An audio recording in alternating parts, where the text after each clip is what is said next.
Shalom, bertemu kembali dengan Ibu Henry Linda Simanjuntak dalam video pembelajaran pendidikan agama Kristen dan budi pekerti tingkat SMP kelas 8. Shalom anak-anak Ibu, selamat pagi. Apa kabar anak-anak hari ini?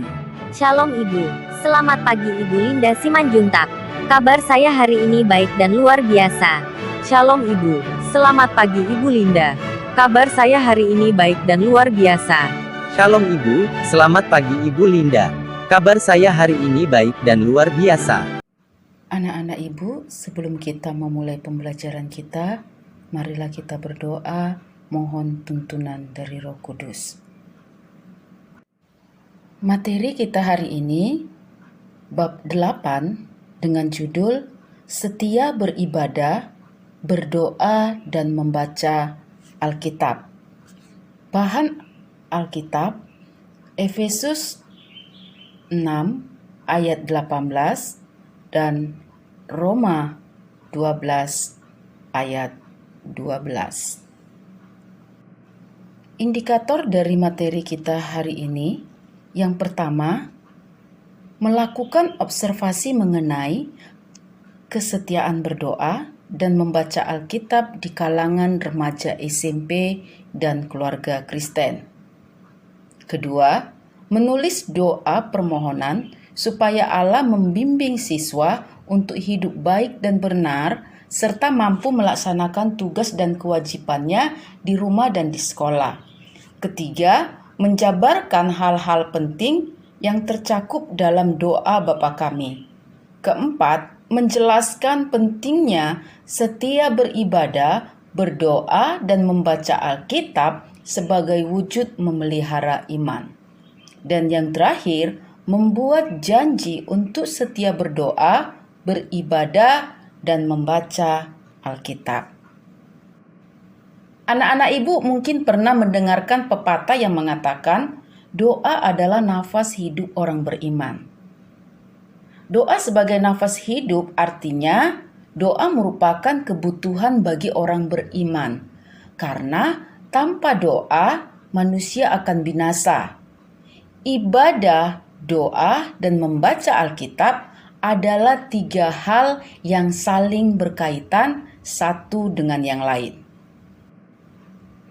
Nabi Amos menulis bahwa Tuhan menolak ibadah orang Israel jika mereka taat beribadah namun tingkah laku mereka amat buruk. Kitab Amos menulis, "Aku membenci, aku menghinakan perayaan, dan aku tidak senang terhadap perkumpulan rayamu. Sungguh apabila kamu mempersembahkan kepadaku korban-korban bakaran dan korban sajianmu, aku tidak suka dan korban keselamatanmu berupa ternak tambun. Aku tidak mau pandang. Jauhkan daripadaku keramaian nyanyianmu, lagu gambusmu tidak mau aku dengar. Tetapi biarlah keadilan bergulung-gulung seperti air dan kebenaran seperti sungai yang selalu mengalir." Amos 5 ayat 21-24. Jadi ibadah bisa berarti ibadah formal ketika kita menyembah Tuhan dalam sebuah liturgi baik di gereja, ibadah pribadi maupun dalam perkumpulan ibadah lainnya. Namun, ibadah juga mencakup seluruh sikap hidup manusia. Keduanya sama penting, baik ibadah formal maupun sikap hidup. Nah, dalam pembahasan ini, anak-anak Ibu dibimbing untuk memahami apa makna ibadah formal dan mengapa orang percaya harus setia beribadah kepada Allah. Seberapa sering harusnya orang Kristen berdoa dan membaca Alkitab? Mohon penjelasannya Ibu Linda Simanjuntak. Kesetiaan dalam berdoa dan membaca Alkitab bukanlah menyangkut kuantitas atau jumlah berapa kali harus melakukannya dalam sehari. Tidak ada aturan baku mengenai berapa kali sehari orang Kristen harus berdoa dan membaca Alkitab. Bahkan Yesus Kristus sendiri tidak pernah memberikan penekanan mengenai berapa kali pengikutnya harus beribadah dan berdoa. Namun, Yesus memberikan penekanan pada kesungguhan dalam berdoa dan bagaimana orang percaya berdoa dalam iman dan pengharapan. Doa Bapa Kami merupakan doa yang diajarkan oleh Yesus, sebuah doa yang singkat namun mencakup seluruh pergumulan hidup manusia. Yesus menekankan bahwa Bapamu di surga lebih tahu apa yang kamu butuhkan.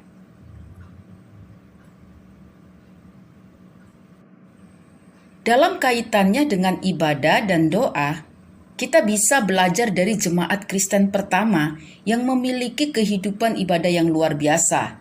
Kita bisa melihat kitab Kisah Para Rasul 2 ayat 41 sampai 42.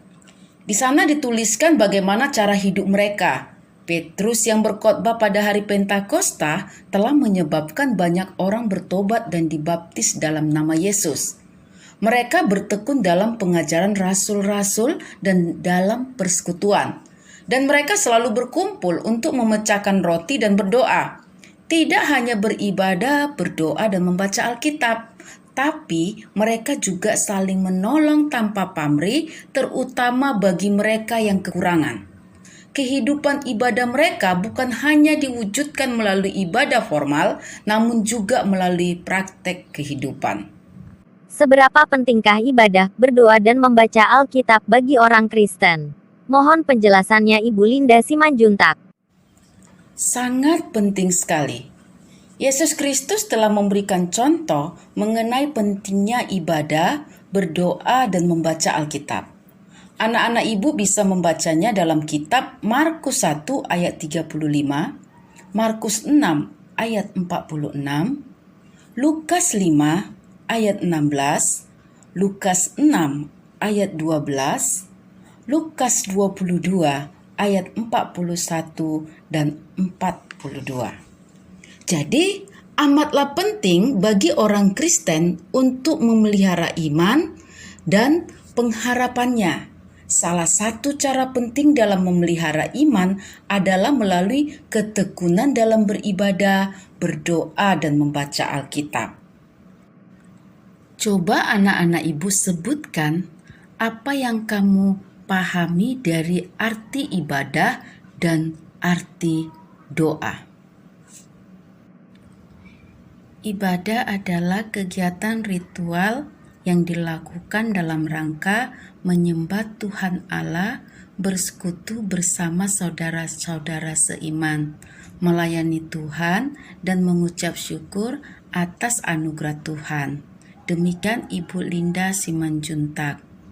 Berdoa adalah berbicara dengan Tuhan atau cara manusia berkomunikasi dengan Tuhan. Doa adalah ekspresi hubungan kita dengan Tuhan. Demikian Ibu Linda Simanjuntak. Bagus sekali jawaban anak-anak ibu. Terima kasih. Anak-anak ibu, sekarang mari kita memahami doa Bapa Kami. Matius 6 ayat 9 sampai 13. Anak-anak ibu, apa yang kamu pahami dari doa Bapa Kami? Mengenai isi doa maupun apa saja yang tercakup di dalam doa itu.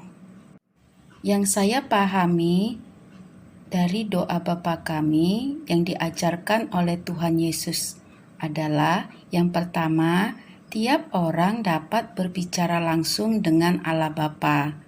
Yang kedua, doa Bapa Kami memiliki 6 permintaan yang mencakup hal penting dari kehidupan iman, yaitu mengenai datangnya kerajaan Allah sampai dengan kebutuhan hidup manusia menyangkut makanan dan minuman.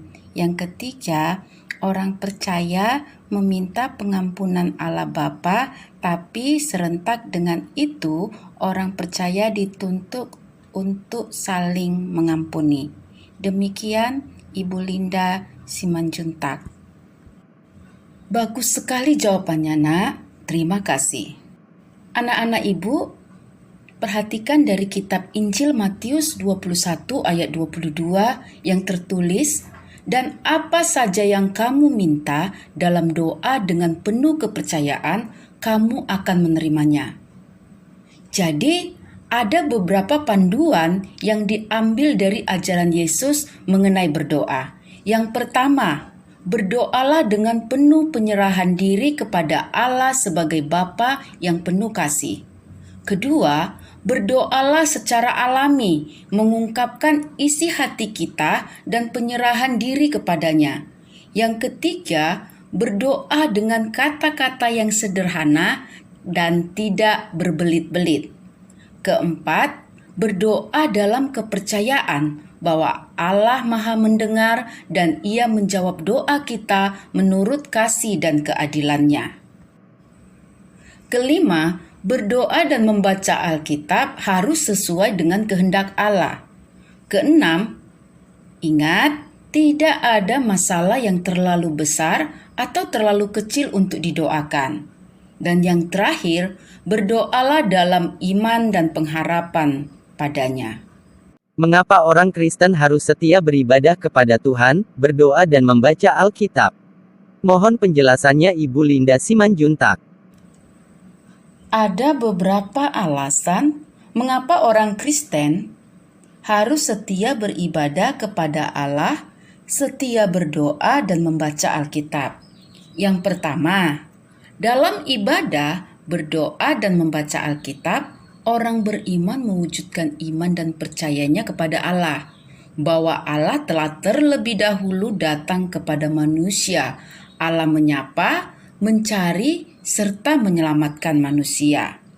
Yang kedua, kesetiaan beribadah, berdoa dan membaca Alkitab menghasilkan pencerahan hidup, di mana perubahan terjadi dalam diri orang percaya, bahkan semakin mempererat persekutuan sebagai umat. Alasan yang ketiga, melalui ibadah orang beriman mengekspresikan wujud syukurnya kepada Allah. Keempat, kesetiaan beribadah membuat sikap sosial seseorang semakin bertumbuh. Seperti dalam ibadah kita bertemu dengan berbagai orang dari berbagai latar belakang.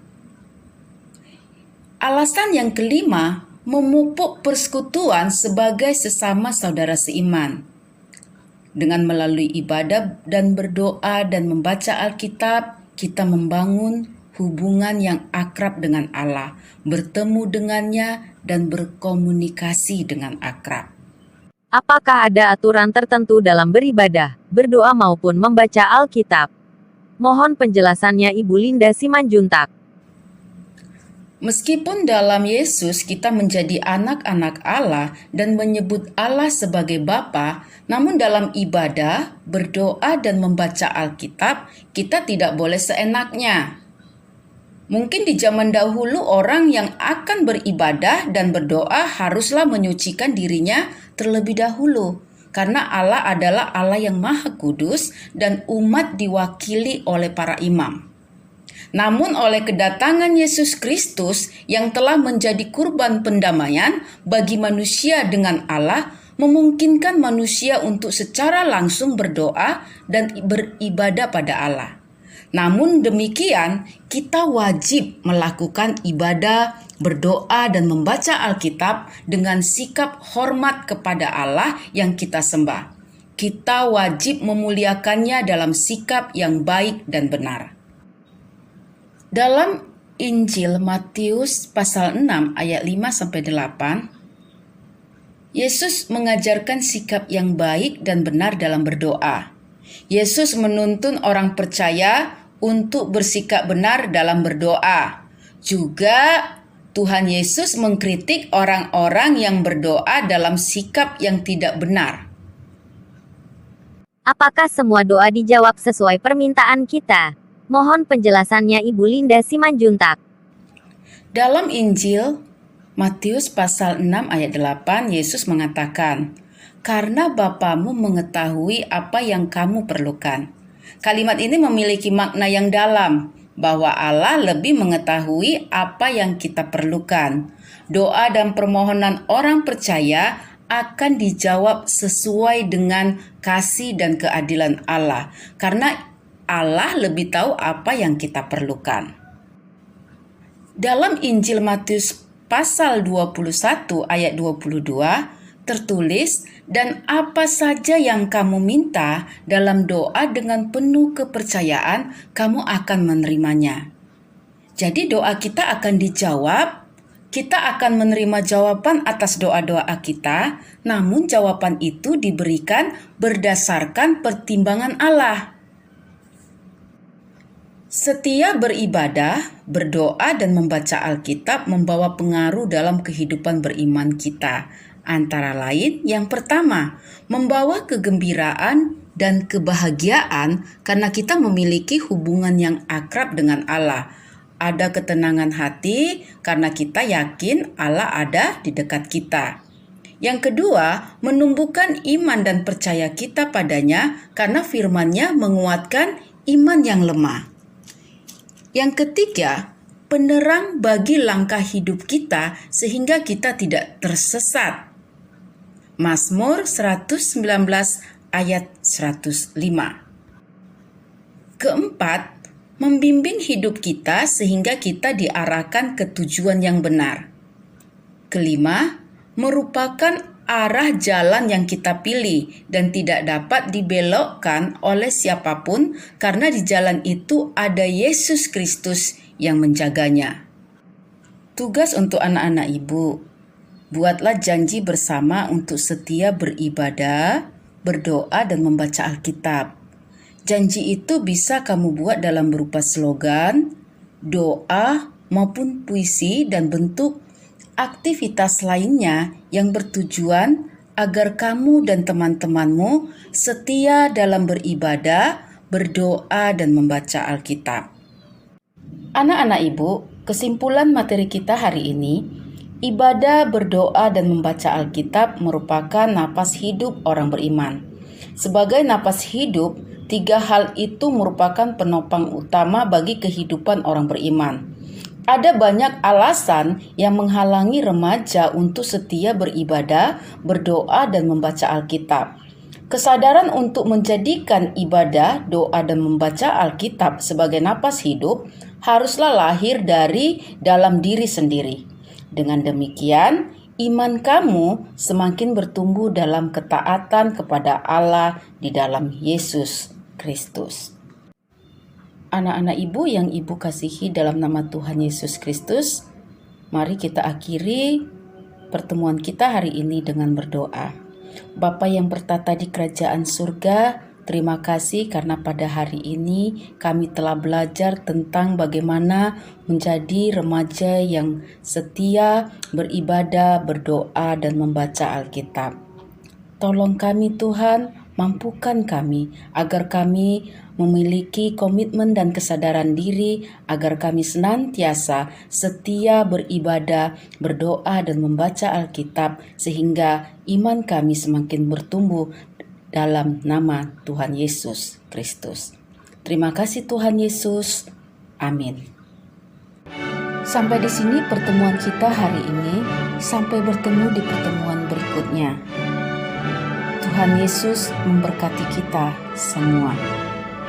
Terima kasih Ibu Linda Simanjuntak. Tuhan Yesus memberkati Ibu. Terima kasih Ibu Linda Simanjuntak. Tuhan Yesus memberkati Ibu. Terima kasih Ibu Linda Simanjuntak. Tuhan Yesus memberkati Ibu. Jangan lupa subscribe dan like serta share dan beri komentar yang positif. Terima kasih sudah menonton video pembelajaran ini. Semoga bermanfaat dan jadi berkat bagi semua.